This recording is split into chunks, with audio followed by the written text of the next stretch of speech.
Кошаркарите на Гостивар денеска ќе го одиграат надпреварот од 15-тото коло на првата македонска кошаркарска лига.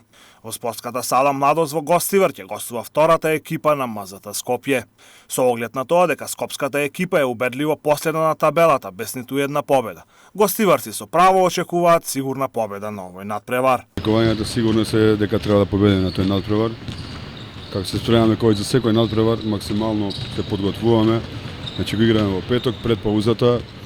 Очекувам да дојде публиката во што поголем број. Да го дајме максимумот и да извојуваме таа победа што е унапред зацртана. Тие се најтешки утакмици, но мислам дека ќе биде направи во петок и ќе се вршиме работа како што треба. На овој надпревар се очекува својот дебют да има новиот американски кошаркар во редовите на Гостивар, Ентони Ли. Се работи за играч Ентони Ли, кој што првиот дел на сезоната го играше во грчки Паниониос. Влече некоја мала повредичка, има некоја пауза 20 на дена, но доколку го стигне сертификатот од Грчка федерација, ќе настапи во петок, ќе дебитира пред гостиварската публика.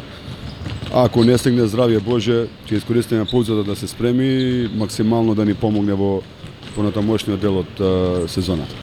Гостивар во моментов е на делба од втората до петтата позиција на табелата, со ефектот 10 победи и 4 порази. Второлигашот Тетекс во рамки на 8-то коло ќе има незгодно гостување во Битола против екипата на Хераклеја. Тетовци се на делба на четвртата позиција со 4 победи, додека нивниот противник е на 7-то место со само 2 победи. Дуелот во Битола ќе се одигра утре со почеток во 13 часот во спортската сала Боро Чурлевски.